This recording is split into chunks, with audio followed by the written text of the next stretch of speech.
Hi and welcome to my bathroom. My name is Samantha. I'm not a makeup artist, but I'm a makeup user, or a more of a non-makeup makeup user, I'd say. And today we're going to be reviewing the Ultra Violet Daydream Screen Tinted Veil Hydrating Tinted Moisturizer. Which is available in the UK, I know, and it's available here in Australia, where I live. So I've been trying to find reviews for this product because I bought it and then I wasn't sure if it was the right product for me or if there were better options out there, if my thoughts were shared by people, and I couldn't really find many. So I thought I'd do one so that if you're someone like me, we can share this experience. I have very dry skin. I'm also almost 39 weeks pregnant, and I'm originally from Venezuela, so I've got like that olive sort of skin. I'm not pink. Finding the right undertones for my skin is quite different and quite difficult when it comes to shades. This is shade number 2. 3 was too dark, 1 was too light. This one was kind of the one that matched the best. So let's go ahead and put it on, and we can talk about it as we go. So what I do is, it's got this tip, which I actually like because you don't have to get fingers involved, or yeah. So I like the tip, and I put it on the back of my hand. It says you have to shake it. It's SPF 50, and it also says that you are meant to wear your regular sunscreen underneath this. I'm not wearing sunscreen underneath this one today because I'm gonna be inside all day, like on the roof, so I'm happy with the little SPF that this can give me. But if I was going to be going outside for walks or to the beach or anything like that, 100% would use my SPF. What I'm wearing underneath this though is the Neutrogena Hydro Boost Hyaluronic Acid as a moisturizer. I just washed my face. I'm a very basic person, no serums, no crazy skincare. I just washed my face, slapped this one on, and wait a little bit for it to dry. And now I'm just going to be doing my makeup. So I'm going to be grabbing a Murphy, this is a Murphy foundation brush. It doesn't really have a number or anything, but I find that it's quite easy to use it with the brush rather than with a sponge, because the sponge absorbs a lot of it, and it is an oily base, and it's not liquidy. But it is a little bit runny. So what I do is I put a little bit on my hand. I've always heard from makeup artists and videos and things like that, less is more. So I just put a little bit of it, and I start on the center of my face. This is a very sheer formula, very sheer base. I don't want a lot of cover. I just want it to be something like my skin but better. I've got a vein here that I don't know why, but everyone can see it from miles away, some discoloration and transparency. I've got really bad dark circles. I know I could probably use a little bit more cover than this, but this is just a Saturday, 39 weeks pregnant, remember. And yeah. So this is, we're here in natural lighting. This is my bathroom. It's 9 a.m. in Queensland, so lots of sun. This is a very sunny day. Something that I do like about this formula is I have very sensitive eyes and under eye area, so I've never been able to put sunscreen under my eyes. If you do have a recommendation of a sunscreen that won't sting my eyes or irritate that very sensitive, delicate skin under the eyes, please share it on the comments down below. I'd love to hear that, because I struggle with it. I do use the Avene 50 plus. Like, I'm not a fancy girl when it comes to this, but I'm willing to change my habits so that I can wear sunscreen under my eyes, because I'm 28. I'm 28 years old. I'm turning 29 this year. So I'm starting to get some wrinkles, and yeah, mostly having dry skin. If you know, you know. If you have dry skin, those fine lines can get pretty harsh pretty easy, and the sun is not the best for it. So I think I went a little bit too much in there. So as you can see, very sheer cover. I do like to put it all around my eyes, because it does give me a little bit of a soft, natural like cover fix for those under eye circles. And then going back here with this veins that I've got. Take it down your neck. So as you can see, this is very sheer. It could have probably gone a shade darker, but as you like, this is my hand where I've been applying it, and as you can see, it's pretty much an exact match. Like, you can't really see anything. So in terms of the product and reviewing it, as you can see, it is very dewy. It feels a bit tacky. Something that I don't like is it doesn't feel like nothing. It actually, like, it feels like you're wearing sunscreen. It feels tacky, same as if you were wearing sunscreen. It's got a lot of oil, so if you don't like a shiny, dewy finish, not the right product for you. Mostly if you're not gonna set it, I do have a little like powder that I set my makeup with sometimes. What I do, if I want it to last, or if my face feels extremely dehydrated, is I go in with a setting spray first. So I do moisturizer, setting spray, the Tinted Veil foundation, Tinted Veil foundation, setting spray, and then powder, and then that helps it kind of stay there, keep that glowy finish. But I can set it because my skin is so dry. If you also have recommendations on setting powders that are moisturizing or like that won't dry your skin, share everything. So what I do, and this is just gonna be a no makeup day. I haven't tried to wear any foundation on top of this. I know that there's people and like makeup artists that would wear a makeup foundation on top of their tinted moisturizers. As I said before, I just made like a little bit of cover. So you can see very sheer, but if you saw at the beginning of the video, I'm now alive. I'm not dead anymore.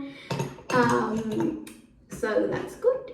What I'm gonna do now is, I've got the Sephora translucent setting powder, and I'm gonna set it. I'm not even gonna worry about wearing any, oh my goodness, my words, anything else on my face. I'm just gonna set this. I'm happy with not looking dead, and I'm gonna grab, this is another Murphy brush that you can wear, and I don't like to set my whole face because, as I said before, I've got really dry skin, and it kind of loses that dewiness from the product. What I'm doing is I'm just dipping on my setting powder and then like kind of like going on circles so that the powder is well distributed on my pan, and I'm just setting those areas where I feel like it's a bit too oily. The feel on the skin is exactly as if you were wearing sunscreen. Like, I would say my Avene sunscreen is less sticky, it's less heavy than the actual Tinted Veil tinted moisturizer. But look, if you don't mind the texture, the look of it, the cover of it is beautiful. As you can see, I'm not going really heavy because of dry skin, but if you've got oily skin, this is an oil-based foundation. So I would definitely say set your face properly or maybe try to find a product that is not as oily and as heavy. Or if you do want to wear foundation on top of it, like a proper full cover foundation. So this is what I did. I only set like the places of my face that I thought were a bit too shiny. See, the cover is very, very natural. And I basically I'm going to wear some blush because, you know, I just want to look alive. This is an eco tool, just supermarket brush, pretty simple. This is the Sephora. This is one of the Sephora blushes.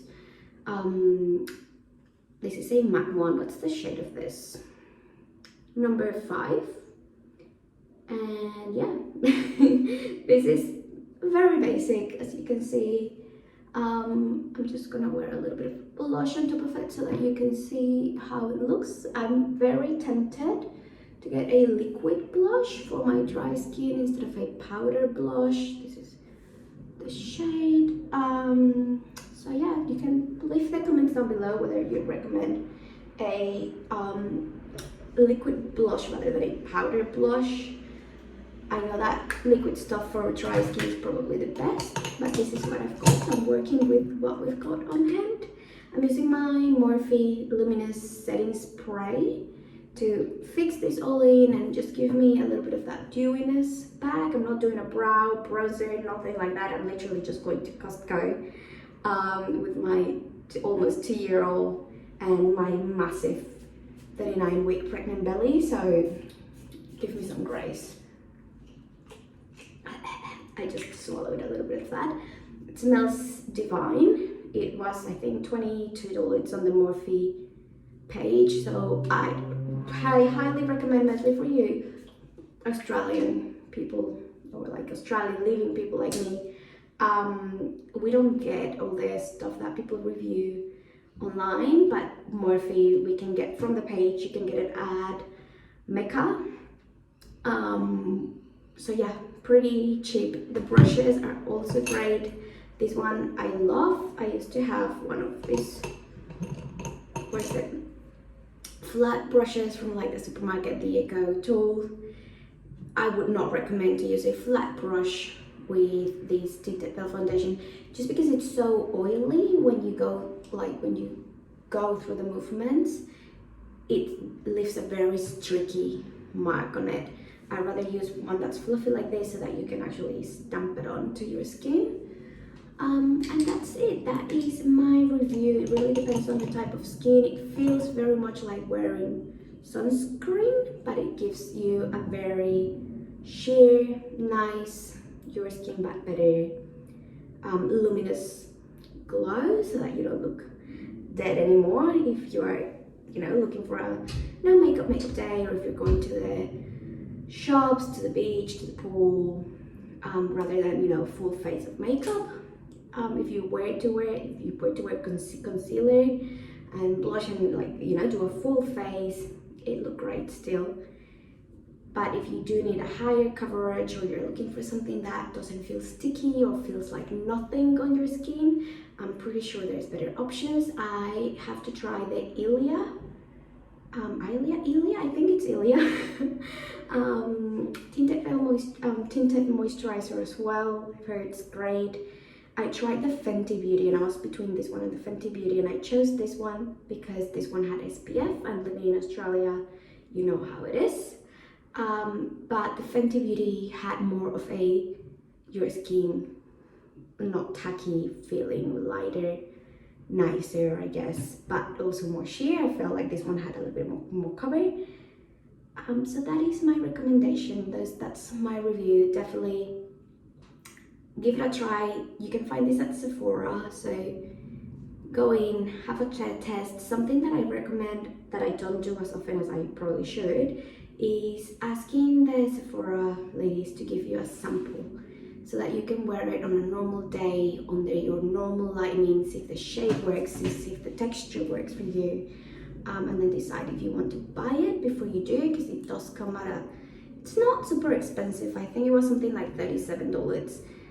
but it is a little bit of an investment, like all makeup are, and then you have to finish your whole bottle before you go and buy another one because you don't want to be wasteful. So to try it on a normal regular day where you're gonna sweat, because sometimes you can sweat through it, and because it's greasy, it doesn't feel, I'm a texture person, so that doesn't feel as awesome if you haven't set it with powder. But yeah, that's my take on the Daydream Screen Tinted Veil, just as a user, not an expert, not a makeup artist. I don't have any particular skin issues like pimples or anything like that, breakouts. I just have really dry skin, so this actually absorbs. It's actually pretty good on my skin. I just don't like that it doesn't absorb like a moisturizer. Like I wish that it would like absorb into my skin and actually hydrate it. It just sits on top of it. So yes, if you do want to buy it, please go test it. I think the texture is the main thing. The cover, it's beautiful. Recommend 100% on the cover. If you're a texture type of person and you don't like feeling like you were wearing sunscreen, give it a try first. Thank you for watching my video. Please leave your comments and your recommendations down below. I'd 100% appreciate it.